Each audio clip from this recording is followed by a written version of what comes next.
એવો પ્રશ્ન માત્ર એને જ આવે છે જેને ભગવાનનું નામ લેવામાં રુચિ નથી. આમ કરીએ તો હું ફળ મળે, આમ કરીએ તો હું ફળ મળે. ચર્ચા કરવાનો ટાઈમ માત્ર એની પાસે જ હોય છે જેને એમાં કોઈ ઇન્ટરેસ્ટ નથી હોતો. સાચું માનજો, અનુભવે કહું છું. લોકો આવું પૂછતા હોય છે, પછી તમે કદાચ એને 1 કલાક એક સમજાવો કે આનાથી આ ફાયદો, આને ફાયદો થયેલો, આને થયેલો, એવું આ જગ્યાએ લખેલું છે, આમ છે તેમ છે, બધું સાંભળે કરો. ધીમેકથી બધા અમે જ સંસારી માણસો છીએ, જાણે આપણે કેમ સાધુ હોય. બધી વાત સાંભળીને છેલ્લે અહીંયા અહીં પૂરું કરે. એ બધી વાતો ઊંચ્યું તમારી, પણ અમે જ સંસારી માણસ. ના પાડવાની એક આ પદ્ધતિ છે. ને અહીંયા કેમ આપણે આ ભાગવતની કથા ચાલતી હોય અને નજર તમારી ત્યાં જાય. સ્વાભાવિક આ નિશાળમાં છોકરાઓ જેવું છે, છોકરા ભણતા હોય એમાં એકાદું છોકરું આવે બધા આમ જોવે. તો આ ભાગવત ન્યા નિશાળ છે, એમાં આ નિશાળ જ છે. અને ન્યા છોકરાઓ હોય તે કંઈ મને કંઈ આમ બહુ મોટા નથી મળતા, આ છોકરાઓ જ મળે છે. હમણાં અહીંથી આમ આમ એક જણાને આમ કહું કે તું આમથી હાલતો થતો હોય તો હમણાં બધા જોશે ને આમ. આનું એટલું કંઈ ફેર નથી પડતો, કાંઈ ગમે એ નીકળી જાય તો આપણું ધ્યાન તો હટે જ નહીં. એવી સુરતા કોઈને લાગી જાતી જ નથી. નિશાળમાં છોકરા હોય તો કંઈ મને કંઈ બહુ જન્મ તારીખું જૂન્યું પણ આમ ખાલી શરીર વૈધા હોય, બહુ ફેર નથી મળતો. કેના ઉપર જોર દેવાય, કેના ઉપર ના દેવાય, મગજ આપણું દિમાગ ક્યાં હોવું જોઈએ, આપણું ધ્યાન ક્યાં હોવું જોઈએ, બહુ ખાસ અક્કલ હોય એવું. અને કંઈ અહીંની વાત નથી કરતો કે આ સંભળાવે, એવું ચિંતા ના કરતા, બધે આમ જ હોય. એકાદું ઊભું થાય બધા જોયા રાખે. આપણે એમ થાય ખાલી ઉંમર જ વધી છે, આમ કંઈ વિવેક નથી વધ્યો કે ધ્યાન ક્યાં હોવું જોઈએ.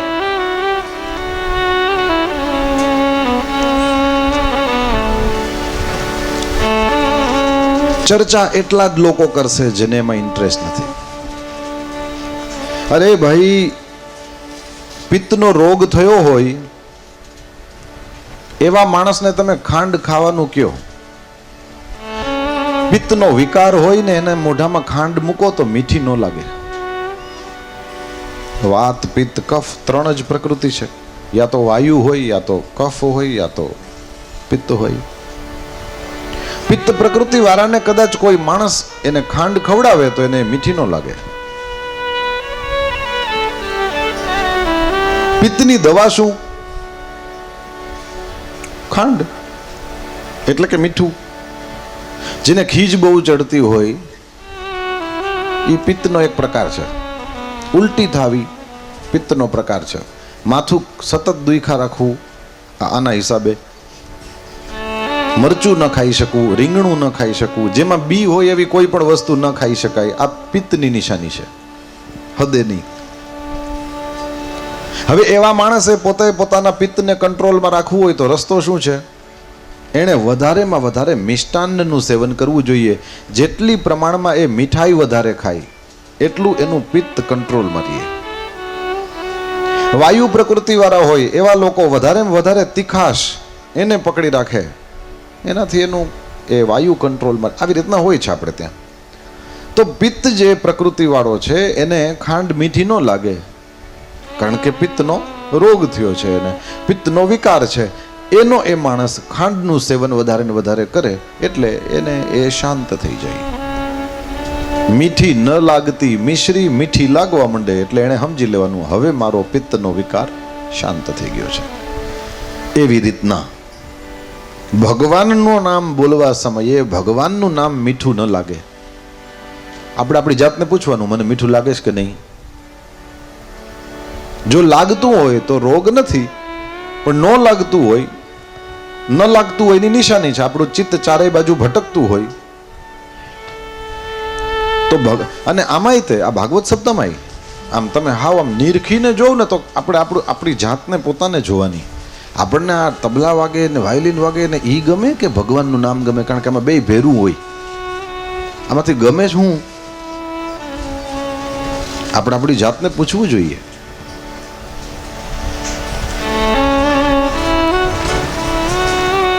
ભગવાનનું નામ મીઠું ના લાગે તો રોગ છે.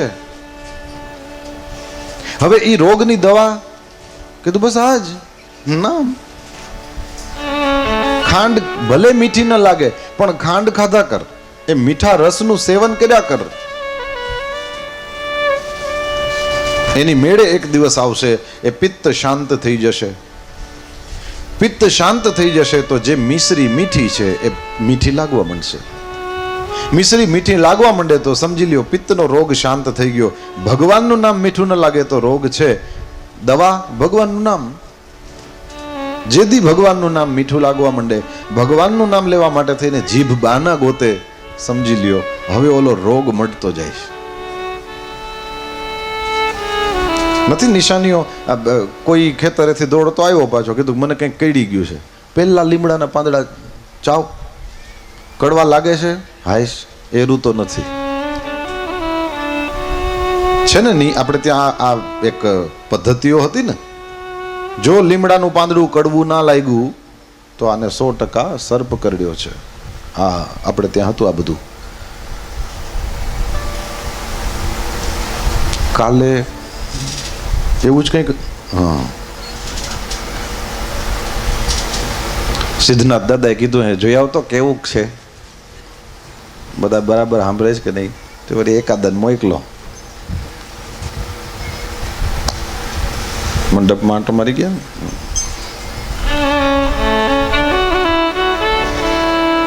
મિશ્રી મીઠી લાગવા માંડે, સમજી લેજો હવે મારો રોગ જાતો જાય છે. આ સીધો તાળો. પરમાત્માનું દર્શન થાય જીવને સૌથી શ્રેષ્ઠ સૌભાગ્ય છે. ડોંગરેજી મહારાજ કહેતા સ્વપ્નમાં દર્શન થાય, ધ્યાનમાં દર્શન થાય, ક્યારેક પ્રત્યક્ષ દર્શન પણ થાય. સ્વપ્નમાં દર્શન થાય તે સામાન્ય કક્ષાના દર્શન છે. કોક સમયે કોઈ સાધક ધ્યાન કરતો હોય, નારદજીની પ્રથમ સ્કંદમાં કથા આવે છે, તદ અનુસાર ધ્યાનમાં પણ કોઈને ભગવાનના દર્શન થઈ શકે. અને કોઈ સમયે પરમાત્મા કૃપા કરે તો જેમ ધ્રુવજીની સામે મધુવનમાં ભગવાન પ્રગટ થયા, શ્રી હરિ ભગવાન, એવી રીતના ભગવાન ક્યારેક પ્રગટ પણ થાય. હવે ભગવાનના દર્શન કરવાની કોઈને લાલસા હોય, કારણ કે નિયમ છે, તમે જેને પ્રેમ કરો છો એનું નામ તમને મીઠું લાગે અને એને મળવાનું તમને મન થાય.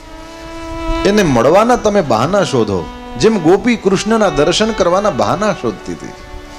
પ્રેમ છે, રાજી થવું જોઈએ. જો આવી વૃત્તિ ભગવાને મારામાં તમારામાં મૂકી હોય,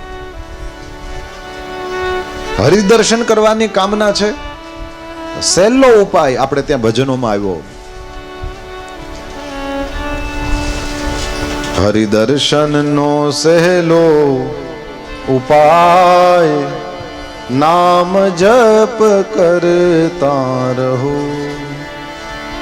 હરિદર્શનનો સહેલો ઉપાય, નામ જપ કરતા રહો.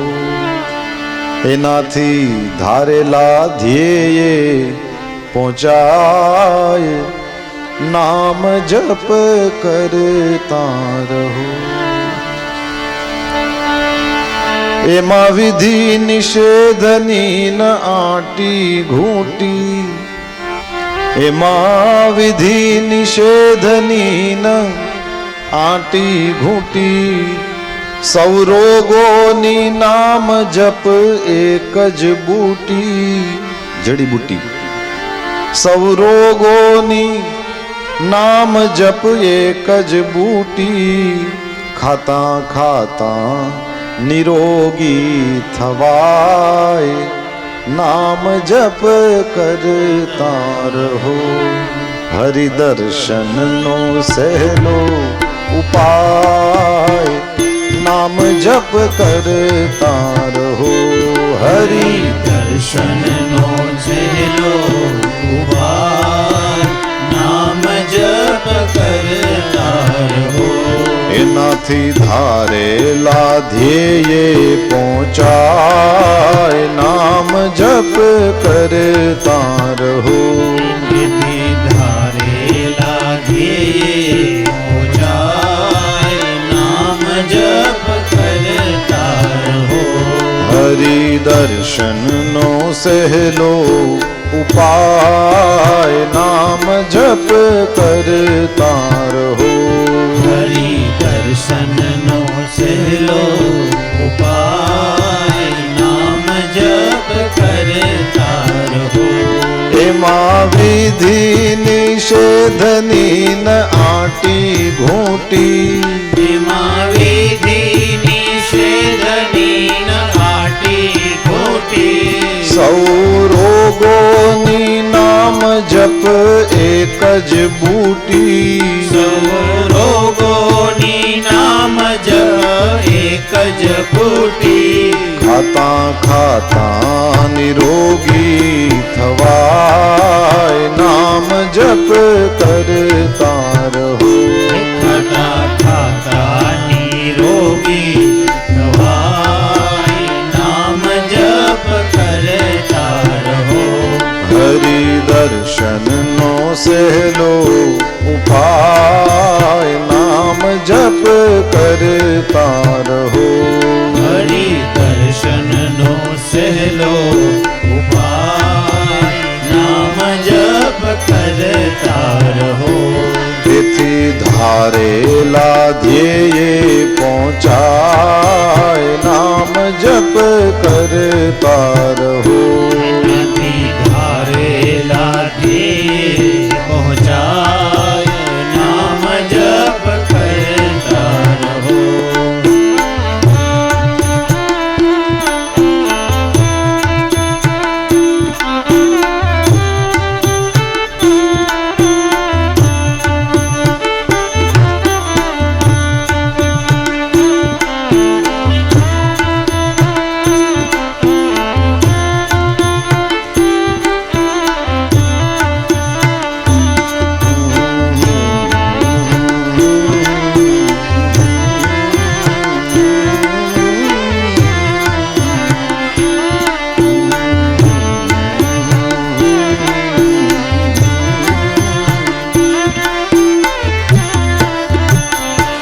તન મનના સૌ રોગોને લાગુ પડે.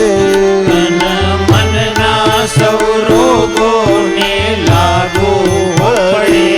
માર્ગ ભૂલેલા એનાથી ચીલે ચડે.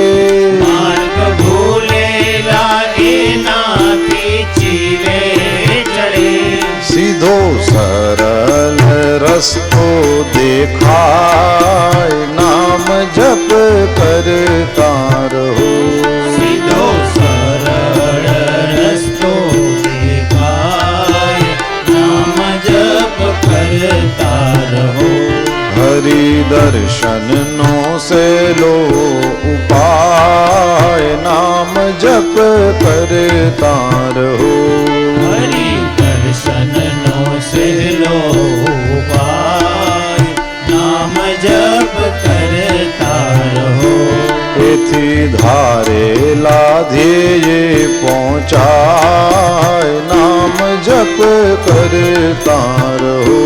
તેથી ધારેલા ધ્યેયે પહોંચાય નામ જપ કરતા રહો.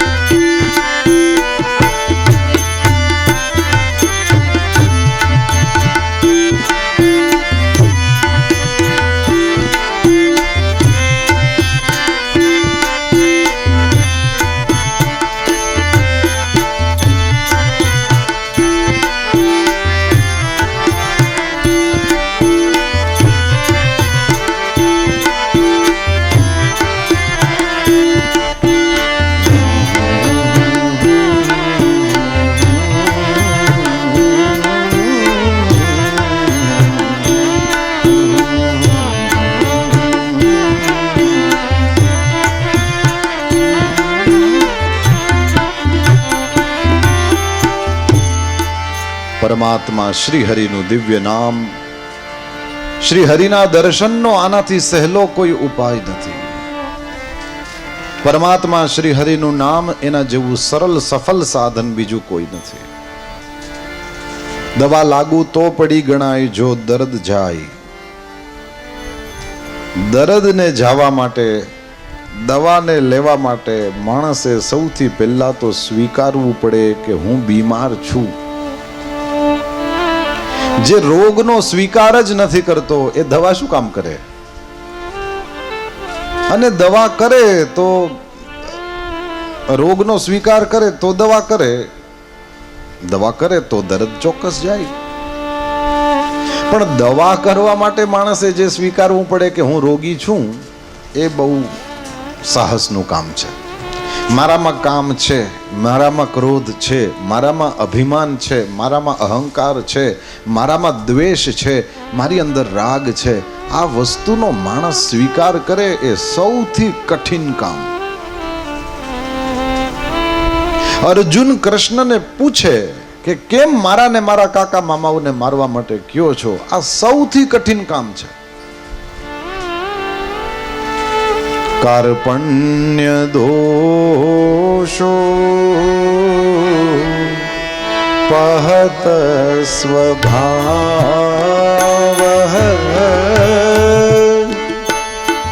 ભગવદ ગીતામાં અર્જુન શ્રી કૃષ્ણની સામે આ બોલ્યો, મહારાજ ધર્મ સંમૂઢ ચિત્ત થઈ ગયો છું. કાર્પણ્ય દોષો પહત સ્વભાવ. પૃચ્છામિ ત્વામ ધર્મ સંમૂઢ ચેતા. પૃચ્છામિ ત્વામ, હું આપને પૂછું છું. કેમ ભાઈ, મને પૂછવાની હું જરૂર? ધર્મ સંમૂઢ ચેતા. મહારાજ ધર્મને અંદર હું સંમૂઢ થઈ ગયો છું. સામ સામે શંખ ફૂંકાઈ ગયા, સામ સામે સેનાઓ ઊભી રહી ગઈ. હવે તો બસ આક્રમણ એટલું બોલે એટલી વાર. સામે બીજા કોક ઉભા હોત તો ક્યારનો ચાલુ થઈ ગયો હોત, પણ સામે ને સામે. કથમ ભીષ્મ મહમ સંખ્યે દ્રોણમ ચ મધુસૂદન. આ ભીષ્મ, આ દ્રોણ, આ બધા પૂજાને યોગ્ય છે. આની સામે હું બાણ ચલાવું?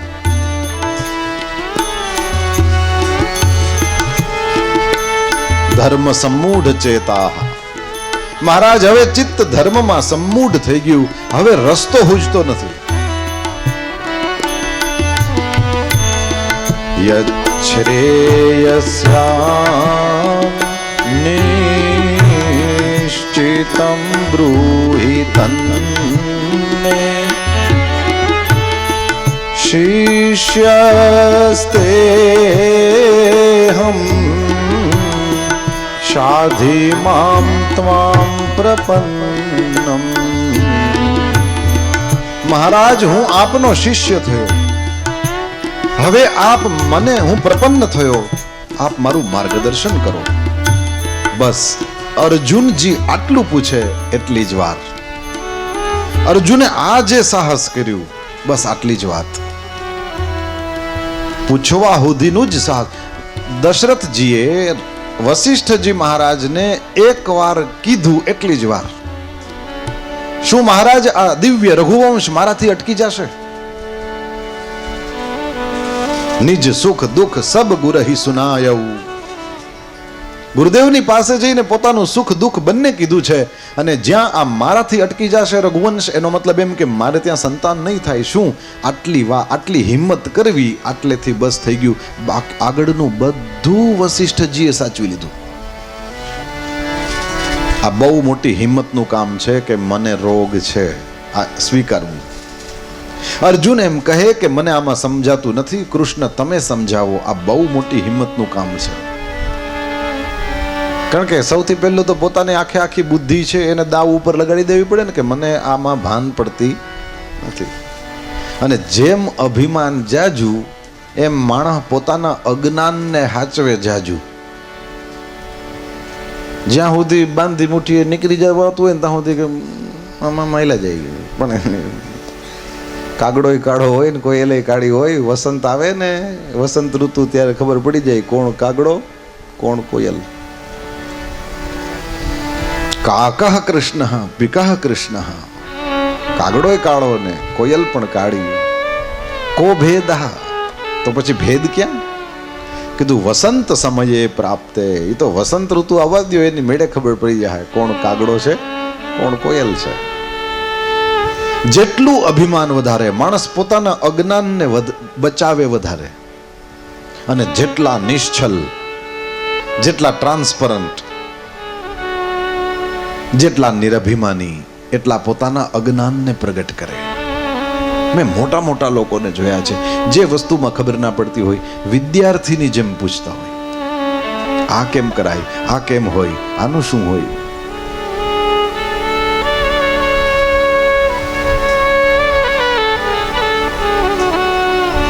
પોતાના અજ્ઞાનને બચાવે નહીં, એને જ્ઞાન પ્રાપ્ત થવાના અવસર ખૂબ મળે. એક સાહસની વાત છે બસ. એ સાહસ જેણે કર્યું એ કમાઈ ગયો. અર્જુન સાહસ કરી ગયો. કૃષ્ણએ ભગવદ્ ગીતાના રૂપમાં અદ્ભુત ઉપદેશ આપ્યો. દશરથજી સાહસ કરી ગયા. આંગણે સ્વયં ત્રિભુવનનો નાથ દીકરો બનીને આવી ગયો. એક સાહસની જ વાત છે બસ. અર્જુનજીને ભગવદ્ ગીતા શ્રી કૃષ્ણએ આપી છે, ત્યારે એ પ્રકારની ભગવદ્ ગીતા આપી છે કે જીવનમાં ક્યારેય પણ એ મોહ એને ફરીથી થાય નહીં. તો પરમાત્માની અંદર આ સામર્થ્ય છે. આપણી ચર્ચા ચાલે છે, પિત્તનો રોગ જેને થયો હોય એને તમે ખાંડ ખવડાવો તો એને મીઠી ના લાગે, પણ એને ખાંડને મીઠી લગાડવી હોય તો એકમાત્ર ઉપાય ખાંડ જ છે. જે દી ખાંડ મીઠી લાગવા માંડે તે દિવસે સમજી લેવાનું હવે મને પિત્તનો રોગ મટવા આવ્યો.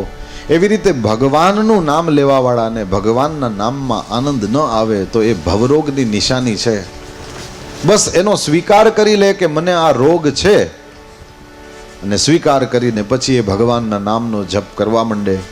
જેમ જેમ ભગવાનના નામનો જપ કરતો જશે એની મેળે મેળે જ એ રોગ શાંત થતો જશે. પરમાત્માના નામના કીર્તન, પરમાત્માના નામના સ્મરણ, આની કથા બતાવી અજામિલ દ્વારા. ગમે તેટલા પાપ થયા હોય, અજામિલ ભગતની કથા એમ બતાવે છે, અંત સમયમાં મુખમાં જો રામનું નામ આવી ગયું, નારાયણનું નામ આવી ગયું, ભગવાનનું નામ આવી ગયું, તો ગમે તેવા પાપ થયા હોય, દુનિયામાં સત્તા એ પાપ પુણ્યની નથી ચાલતી, દુનિયામાં સત્તા દ્વારકાધીશની ચાલે છે. ભગવાન જેને જ્યારે જેમ ધારે એ પ્રમાણે એને ગતિ આપતા હોય છે. એટલે આપણે આપણા કર્મને જોઈને બેઠા બેઠા રોવું નહીં, આપણી જીભને ટેવ પાડવી. જ્યારે પણ અવસર મળે ઓમ નમો ભગવતે વાસુદેવાય. ભાગવતની કથામાં બેઠા છો, 3-3 કલાક કથાનું શ્રવણ કરો. એટલી વાર સુધી જીભને કંઈ કામ ન હોય, જીભને ટેવ પાડવી જોઈએ. ઘરનું કામકાજ કરવા સમયે અહીંયાથી ઘરેથી નીકળ્યા, ખેતરે વાડીએ પહોંચ્યા, ત્યાં સુધીમાં 10-15 મિનિટ હોય, 100% 108 વખત ઓમ નમો ભગવતે વાસુદેવાય બોલાઈ જાય. સાંજે પાછા આવતા હોઈએ ઘરે, હવે સમયે પણ ત્યાંથી અહીંયા સુધી પહોંચે એટલી વાર નવીરા બેઠા બેઠા, કારણ કે નહીતર નવીરું મન છે દુનિયા આખીમાં ભટકે. એ નવરા મનને ભટકવા ન દઈને ટેવ પાડવી જોઈએ. જ્યારે યાદ આવે, જેમ યાદ આવે, અને જે નામ ગમતું હોય, નામ ગાવાનું ગમે પ્રેમથી ગાઓ, નામ જપ કરવો ગમે પ્રેમથી જપ કરો, નામ લખવું ગમે પ્રેમથી કરો. મંત્રોની પેલી સર્કિટ મળે છે, આપણે સવારે પણ ચર્ચા કરી ગયા, એ વાગતી રહે સહજ જ કાનમાં. ઓમ નમઃ શિવાય, ઓમ નમો ભગવતે વાસુદેવાય, શ્રી કૃષ્ણ શરણમ. આપણને જે મંત્ર ગમતો હોય. કલિયુગમાં નામ સિવાય કોઈ આધાર નથી. સવારના પણ ચર્ચા કરી ગયો, એ ચોપાઈ આપને ફરીથી ગાઈને સંભળાવું. કલિયુગ કેવલ નામ આધારા, કલિયુગ કેવલ નામ આધારા, કલિયુગ કેવલ નામ આધારા,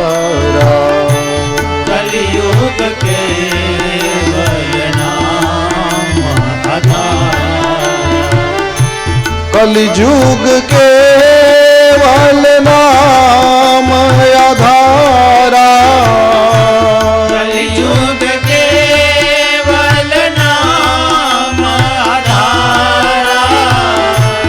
कलिजुग केवल नाम आधारा।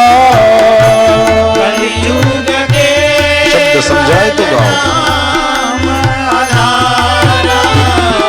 सुमीरी सुमीरी नर उतरहि पारा। सुमिरी सुमिरी नर उतरहि पारा। सुमिरी सुमिरी नर उतरहि पारा। सुमिरी सुमिरी नर उतरहि पारा। नहीं कालिकारा मन भगति विवेकू। नहीं कलिकर मन भगति विवेको। नहीं कालिकारा मन भगति विवेकू। नहीं कलिकर मन भगति विवेको। नहीं कालिकारा मन भगति विवेकू। नहीं कलिकर मन भगति विवेको। राम नाम अवलंबन राम नाम अवलंबन राम नाम अवलंबन राम नाम अवलंबन।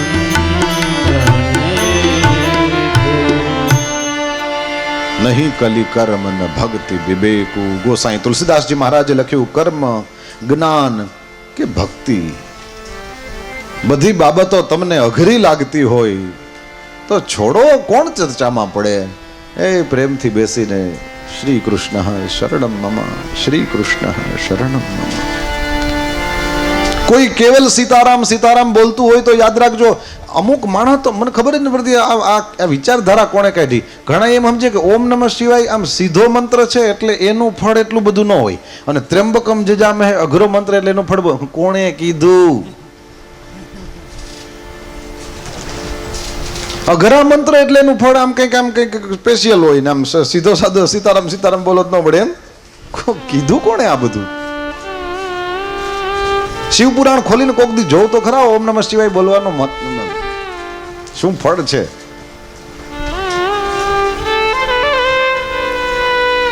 એટલે તો હવારના રેડિયું નાખતો તો હું પાછો ચાવી ભરું.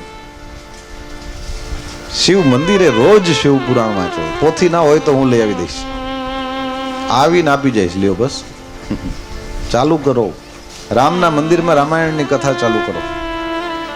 શુભ વૈશાખ માસ છે, આના જેવો મહિનો ના થાય. પદ્મપુરાણમાં લખેલું છે, ઘરની અંદર શાલિગ્રામ હોય, ઘરની અંદર બાલકૃષ્ણલાલ હોય, નાનકડા વાટકાની અંદર પાણી ભરો અને એની અંદર જ્યાં સુધી તડકો હોય ત્યાં સુધી ભગવાનને પધરાવી રાખો. એ પાણીમાં રહેલા ભગવાનના દર્શન કરવા માત્રથી જન્મભર કરેલા પાપ મટી જાય છે. વૈશાખ મહિનામાં ભગવાનને પાણીમાં પધરાવવાનું બહુ મહત્વ છે. લુગડા હોતા નહીં હો શાલિગ્રામમાં, તો કઈ એમાં ક્યાં લુગડાનો તો સવાલ જ ન હોય. પદ્મપુરાણમાં લખેલું. આ જે કથા હોય તો એ પછી આવી રીતના પોથી ખોલીને તમારી સામે, અને કઈ ન હોય તે ઘરે બેઠા કઈ બીજો ધંધો નથી, આ જ કર્યા રાખીએ છીએ. હા, ઈ જ પદ્મપુરાણમાં તુલસીજીનો ગજબનો મહિમા છે.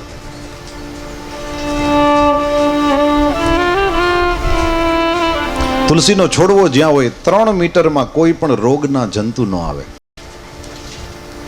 તુલસી ચાંદલો કરવા હાટું નથી, 5 પાંદડા રોજ ખાવા હાટું છે. ચા કોણ નથી પીતા? બધાય પીવે. ચામાં તુલસીના પાંદડા નાખી દેવાના, એનો સાર મળી જાય. પાંદડું તોડીને નાખવાનું એટલે એનો જે યોગ્ય સાર છે મળી જાય. કોઈ પણ મોસમમાં માંદા ન પડે જે તુલસીના 5 પાંદડા રોજ ખાય.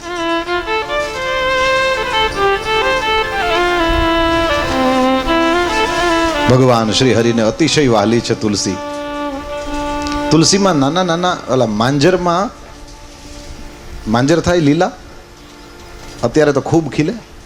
એ માંજરની માથે જો ધ્યાન દીધું હોય તો ખબર હશે ઝીણા ઝીણા સફેદ ફૂલ થાય. હવે એ જોયું હોય એને જ ખબર હોય, બધાયનું કામ નહીં. લીલા માંજરની માથે સફેદ કલરના ફૂલ બેસે, એની ઉપર પાછી આમ પીળા કલરના ટપકા જેવા આમ થાય.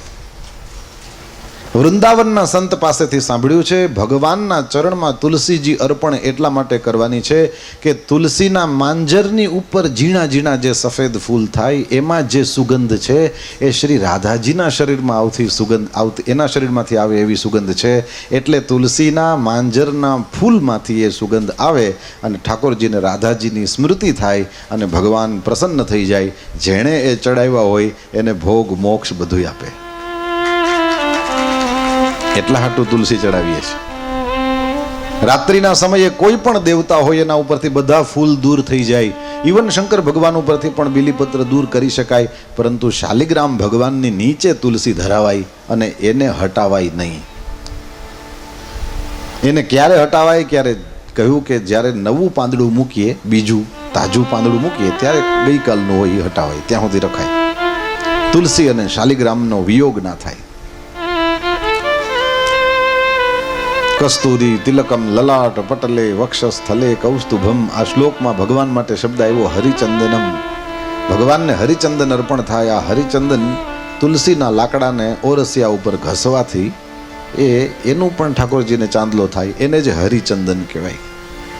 ચંદન ઘસતા હોઈએ એની અંદર તુલસીના પાંદડાને પણ સાથે ઘસી નાખીએ, એ જ હરિચંદન છે.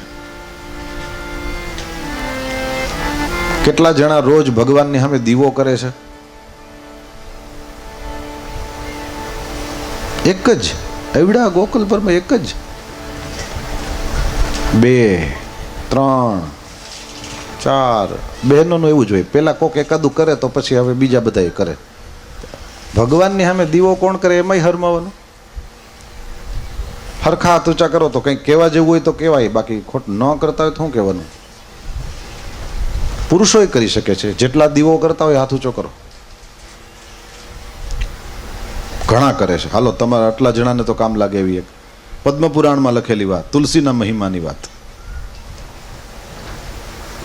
પદ્મપુરાણમાં એવું લખેલું છે કે દિવાહળીથી દીવો પેટાવીએ અને ભગવાનને દીવો અર્પણ કરીએ તો એક દીવાનું ફળ છે. એક દીવો કરો તો એકનું ફળ. પણ તુલસીજી હુકાઈ જાય ત્યારે એના જે લાકડા હોય ને એ ફેંકી ના દેશો. તુલસીની સળી બનાવી લો.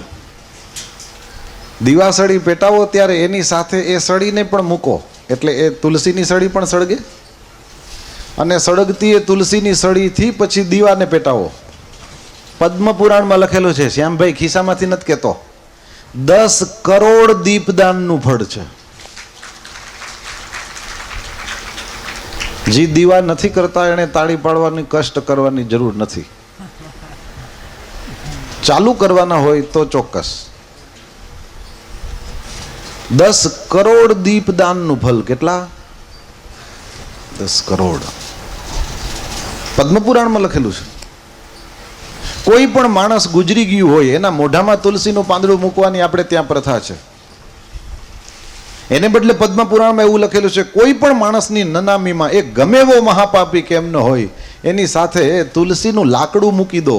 એટલે કોઈ પણ લાકડામાં એને બાળવામાં આવે, એ ચંદનના ના હોય કંઈ બધાયના, કોઈ પણ લાકડું હોઈ શકે છે. કદાચ કોઈ અપવિત્ર વૃક્ષના લાકડાની અંદર એવા માણસને બાળવામાં આવ્યો હોય તો પણ જો એમાં તુલસીની નાનકડી લાકડી પણ કોઈએ મૂકી દીધી, ઓલા બધાય લાકડા પવિત્ર થઈ જાય. એટલું જ નહીં, એ સીધો વૈકુંઠમાં જાય. આવું પદ્મપુરાણમાં લખેલું છે.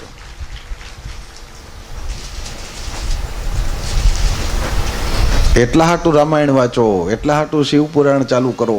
એમાં આ બધી વસ્તુ લખેલી છે.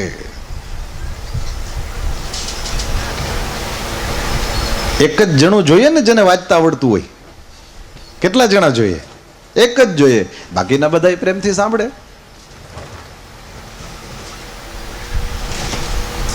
અને જેને વાંચતા આવડતું હોય એને એમ થાય ને કે હાલો 10 જણામાં તો આપણું માન છે. એ બધા મારી રાહ જોઈને બેઠા હોય કે આ આવે ને આ વાંચે તો અમે સાંભળીએ. એટલે વાંચવા વાળાને થોડાક દી ટેટાઈ એમ કે ભાઈ આપણું માન વૈધું હો ગામમાં. મહિમા પણ પદ્મ પુરાણમાં બહુ સરસ છે. જ્યાં શાલિગ્રામ અને દ્વારકામાંથી મળતા ઓલા ગોમતી ચક્ર, નહીં ઘણા લોકો વીટીમાં પણ પહેરતા હોય છે ગોમતી ચક્ર. લખ્યું છે જ્યાં શાલિગ્રામ અને ગોમતી ચક્ર બંને હોય ત્યાં કોઈ પણ પ્રકારના દુઃખ ના હોય.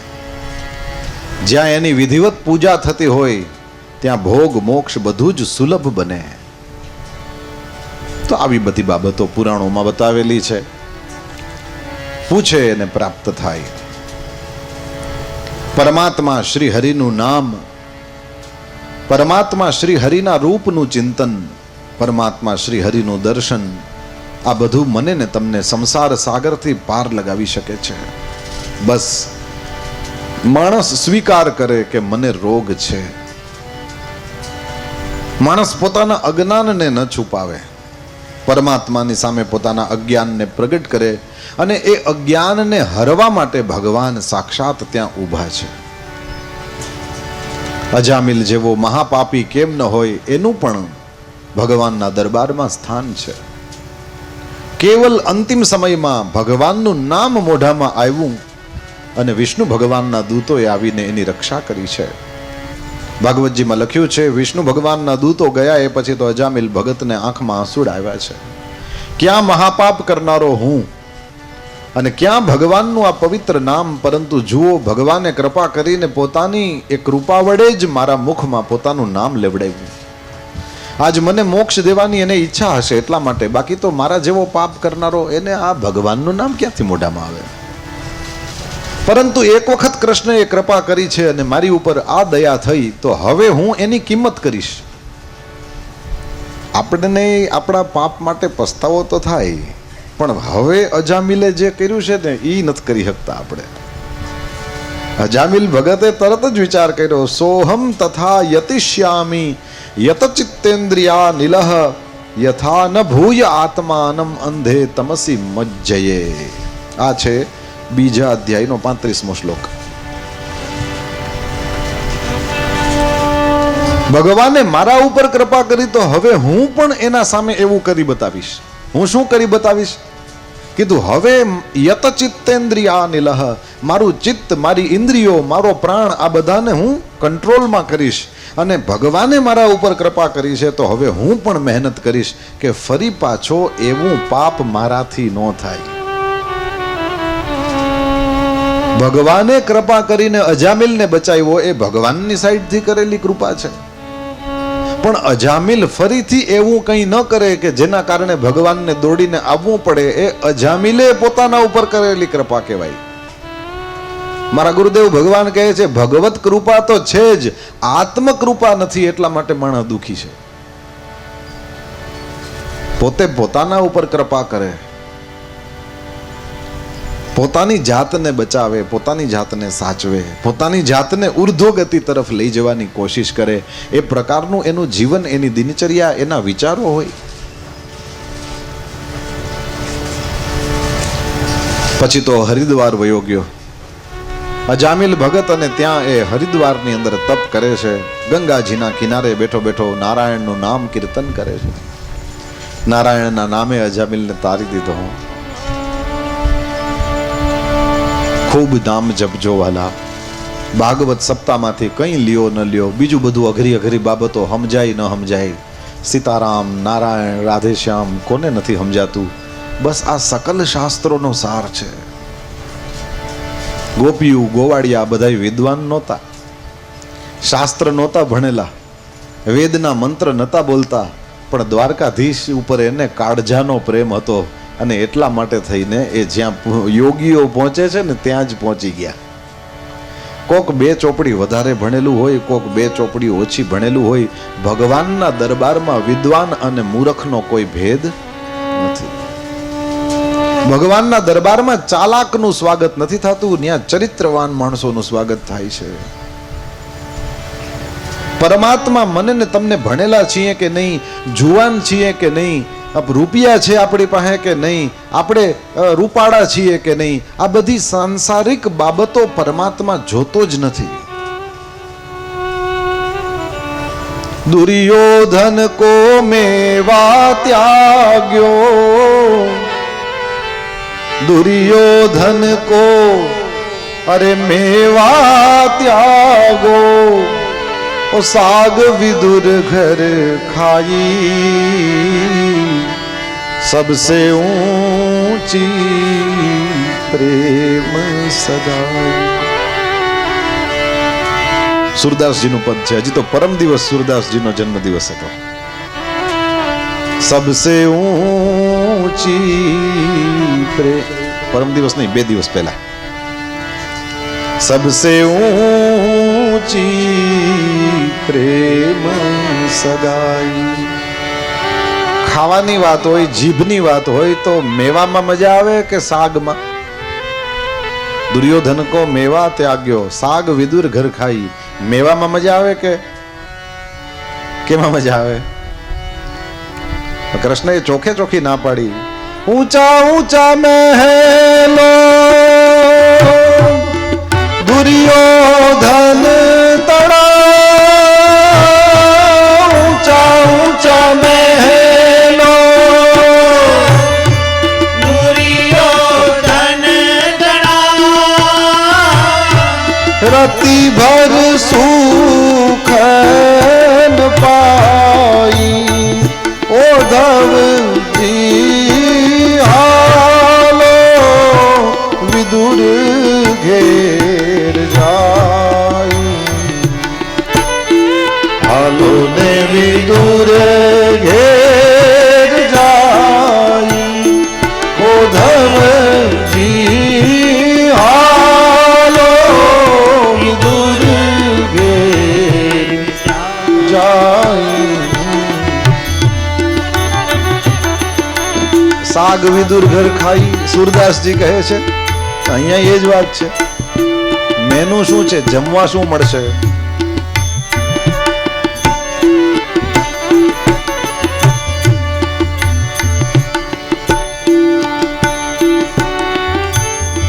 માલ મલિદા નહીં મળે ભાઈ।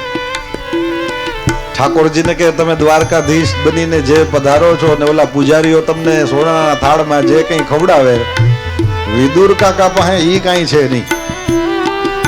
તમે તો રાજાધિરાજ સોનાના આસન ઉપર બિરાજો, વિદુર કાકાને ન્યા એમાંથી કાંઈ નથી હો ભાઈ। ઈ પંખો કરતા હોય બધાય તમારા પટરાણીઓ ને કાંઈ સગવડ છે નહીં। ઉલટાનું એવું હતું કે વિદુર તો રાજમહેલે સીધો લેવા ગયા તો ઓલા દુર્યોધનને એટલી તકલીફ થયેલી કે એણે કોઠારીને કહી રાખેલું કે આ કાળિયો મારે ન્યા નથી જમતો તો ક્યાં જાય છે ઈ મારે જોવું। એટલે ઓલા એના ગુપ્તચરોએ આવીને કીધું કે ઈ તો વિદુર કાકાને ન્યા ગયા। એટલે એણે ઓલા ભંડારીને બોલાવીને કીધું કે વિદુર કાકો અહીંયા જો સીધો લેવા આવે ને તો આજ ના પાડ દેજો। વિદુરને ના પાડવાની હિંમત ભંડારીમાં હોય નહીં, કારણ કે વિદુર તો મહામંત્રી છે હસ્તિનાપુરના। પણ આ દુર્યોધનનો સ્વભાવ એવો કે એના કારણે થઈને ભંડારીએ વિદુર કાકાને ના પાડી દીધી। કાકા આજ તમને સીધો દેવાની રાજકુમારે ના પાડી છે। વિદુર કાકાએ કીધું કાંઈ વાંધો નહીં, મારે ની આવ્યો છે ને એ બધાને દાંત દેવા વાળો ને ખાવાનું દેવા વાળો છે તો એ પોતાની સગવડે કરી જ લે। હાલો જમનાજીના કિનારે બીજું હું ત્યાંથી ભાજી તોડી આવશું અને ભગવાનને ભોગ ધરશું। બંટીનો રોટલો ને આંજરિયાની ભાજી, બંટીનો રોટલો ને આંજરિયાની ભાજી, रुचि रुचि भोग लगाई ओधव जी चालो विदुर घेर जाई हो जी चालो ने विदुर घेर जाई ओधव जी चालो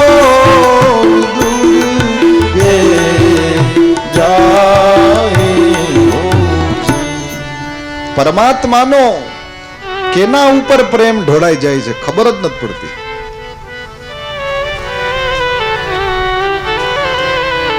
ભગવાન સાંસારિક બાહ્ય વસ્તુઓને જોતા નથી, બધું એનું દીધેલું છે, એનાથી એ મોહાય નહીં. પણ મારા તમારા હૃદયની અંદર રહેલો જે પ્રેમ છે એ તમે ભગવાનને આપો તો એને જોઈને પરમાત્મા ખેંચાઈ જાય. અરે મથુરામાં જન્માતા ગોકુળમાં ફેસિલિટી જાજી હોય કે મથુરામાં? હજી આજની તારીખે તમે ગોકુળમાં જાઓ, હરખા રસ્તાની લાઈટુય નથી. મથુરામાં જાઓ, ગમે ઈ જાય પેલા તો કંસના ગામમાં જ ઉતરવું પડે ને પછી વંદરાવન જવાય. મથુરા મોટું શહેર છે આજે પણ. પણ ભગવાન કહે છે મને એ વસ્તુનો મતલબ નથી, મને હું તો વાલ ગોતું છું. વસ્તુ જ મારે વૈકુંઠમાં ક્યાં ઓછી હતી, ત્યાં ધક્કો ખાઉં. ભગવાન કહે છે હું તો વાલ ગોતું, હું હેત ગોતું, હું તો પ્રેમનો ભૂખ્યો છું. પરમાત્મા શ્રી હરિ મારીને તમારી સાંસારિક વસ્તુઓ સામે જોતા નથી, એ ઢોળાઈ જાય છે જ્યારે એવી કઈ વસ્તુઓને જોવે જે એને બીજે ક્યાંયથી ન મળતી હોય. માત્રમાં અરે કંકુ ચોખા બધુંય લઈને આપણે પૂજા કરીએ, એમાંથી કઈ ચીજ એવી છે જે આપણે બનાવી? ફૂલ ભગવાનના ઉગાડેલા, પાણી ભગવાનનું બનાવેલું, કંકુ ચોખા ભગવાન આપણું શું છે? પણ હૃદયનો પ્રેમ એવી વસ્તુ છે કે એના કારણે થઈને પરમાત્મા ખેંચાય. સબસે ઊંચી પ્રેમ સગા. સુરદાસજી કહે છે પરમાત્મા સૌથી વધારે કોઈ સંબંધને માને તો એ સ્નેહના સંબંધને માને છે. તો સ્વીકારો એ રોગને કે મારી અંદર કામ, ક્રોધ, લોભ, મોહ, રાગ, દ્વેષ છે. એને સ્વીકારશો તો પછી એ પિત્તના રોગને મટાડવા માટે ખાંડ જ દવા છે. ભલે મીઠી ન લાગે પણ ખાધા કરો. ભાગવતની કથા સાંભળતા, રામકથા સાંભળતા, ભગવત ચર્ચા સાંભળતા અનેક બાબતો એવી આવે જે આપણને કદાચ નાય ગમે, કારણ કે આપણને આપણા કર્મ ખબર હોય અને એટલા માટે થઈને કદાચ આપણને ના ગમે એવું હોય તો પણ આપણે એને સાંભળીએ ખરા. શું કામ? કે દવા કડવી ભલે હોય પણ દવા છે એ રોગને મારશે. દરેક દવા મીઠી ન હોય, રોગને મારનારી દવા એ કડવી જ હોય. ભગવાન શ્રી હરિનું નામ એ એવી જ દવા, એ છે મીઠું જ પણ આપણને પિત્ત થયું છે એટલે નામ કીર્તન કરતા પણ આપણને નામમાં રસ આવતો નથી. પણ બીજી કોઈ દવા નથી, એ નામ જ દવા છે. બસ પ્રેમથી બેઠા બેઠા લીધા કરો, એની મેળે એક સમય આવશે દવા પોતાનું કામ કરશે.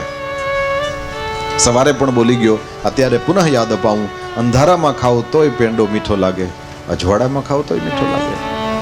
જાણતા પીવો તો પણ અમૃત અમર કરી દેશે અને અજાણતા પીવો તો પણ અમૃત તો અમર જ કરી દેશે. ભગવાનનું નામ અમૃત સમાન છે. ખૂબ પ્રેમથી લીધા કરો, એ પોતાનું કામ કરશે. પછી તો આગળની કથાઓ સંભળાવી છે. બરાબર 5 વાગ્યા છે. આવો 10-15 મિનિટ માટે થઈને આપણે સૌ થોડી વાર જલપાન વગેરે કરી લઈએ અને એ બાદ આપણે કથાના ક્રમને ફરીથી આગળ ચલાવીશું. કૃષ્ણ કન્હૈયા લાલ કી જય.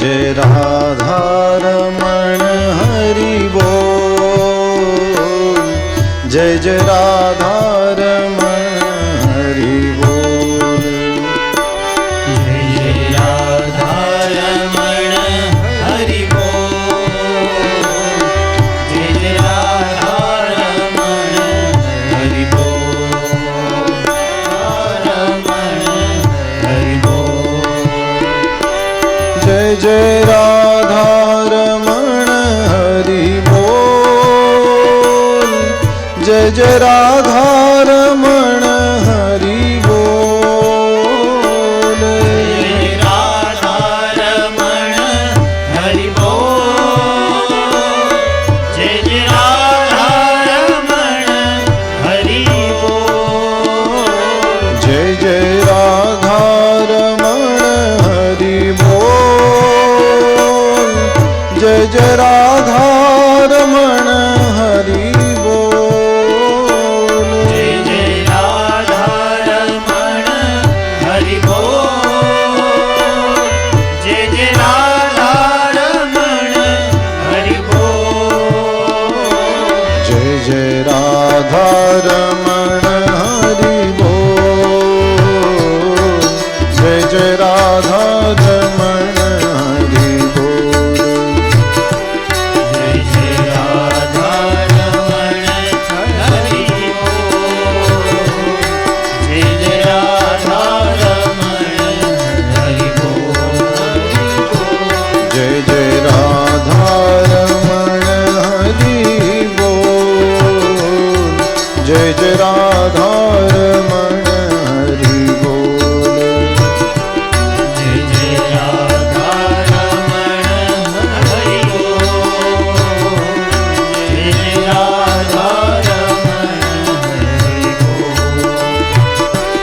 જય જય રાધારમણ હરિ બોલ.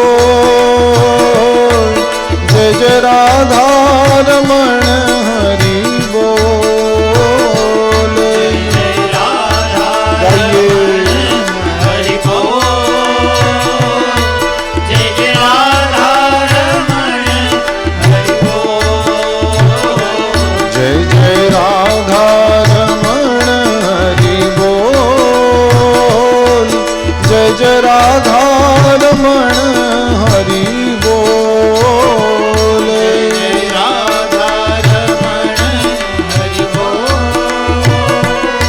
જય જય રાધારમણ હરિ બોલ. જય જય રાધારમણ હરિ બોલ. જય જય રાધારમણ હરિ બોલ.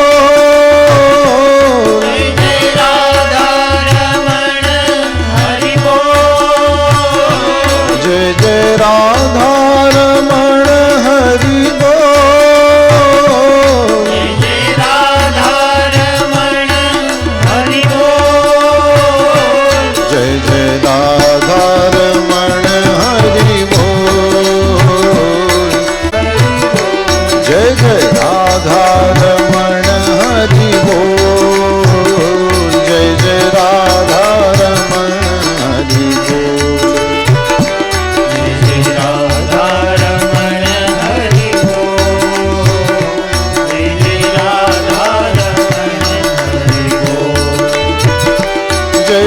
રાધારમણ હરિ બોલ. જય જય રાધારમણ હરિ બોલ. જય જય રાધારમણ બોલો. જય જય રાધારમણ હરિ બોલ. જય જય રાધારમણ હરિ બોલ. જય જય રાધારમણ હરિ બોલ. જય જય રાધારમણ હરિ બોલ. જય જય રાધારમણ હરિ બોલ. જય જય રાધારમણ હરિ બોલ. જય જય રાધારમણ હરિ બોલ. જય જય રાધારમણ હરિ બોલ. જય જય રાધારમણ હરિ બોલ. જય જય રાધારમણ હરિ બોલ. જય જય રાધારમણ હરિ બોલ. જય જય રાધારમણ હરિ બોલ.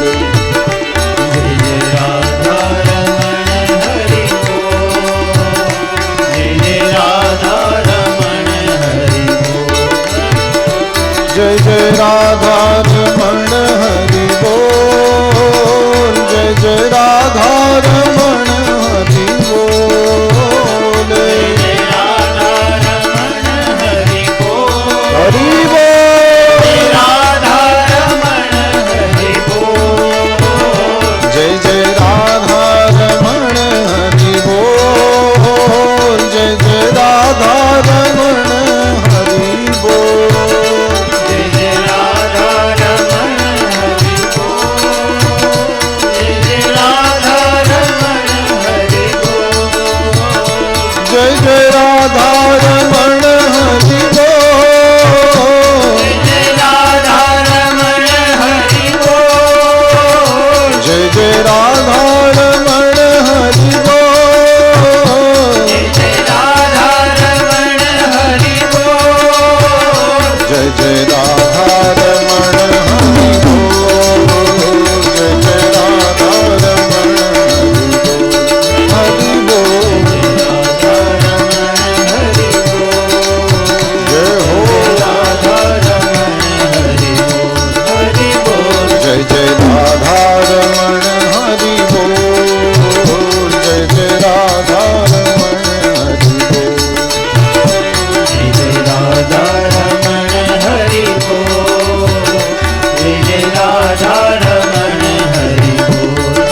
વત્સલ ભગવાન કી જય જય રાધારમણ હરિ બોલ જય જય રાધારમણ હરિ બોલ રમણ હરિ બોલ જય જય રાધારમણ હરિ બોલ શ્રી હરિ ભગવાન કી